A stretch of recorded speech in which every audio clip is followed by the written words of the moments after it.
C'est la plus grosse entorse faite à l'accord international sur le nucléaire iranien. Téhéran annonce avoir débuté ce lundi le processus pour produire de l'uranium enrichi à 20%. Sur fond de tensions exacerbées avec les États-Unis, l'Iran a franchi un nouveau cap suite à l'assassinat notamment fin novembre d'un physicien en charge du programme nucléaire iranien. Une attaque attribuée par l'Iran à Israël. Le Premier ministre israélien Benjamin Netanyahou a estimé que cette annonce était le reflet des intentions de Téhéran de développer un programme nucléaire militaire. De son côté, l'Union européenne attend un compte-rendu de l'Agence internationale de l'énergie atomique pour décider d'une éventuelle action.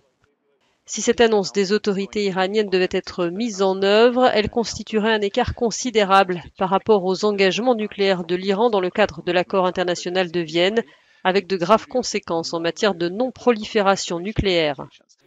L'accord, conclu à Vienne en 2015, a été obtenu après des années d'âpres négociations entre l'Iran et les 5 membres permanents du Conseil de sécurité de l'ONU.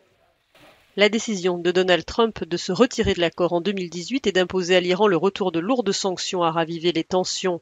Depuis, Téhéran s'est affranchi de ses principaux engagements. Pour autant, le président iranien Hassan Rouhani s'est récemment dit prêt à revenir à l'accord de Vienne si les États-Unis s'y engageaient également.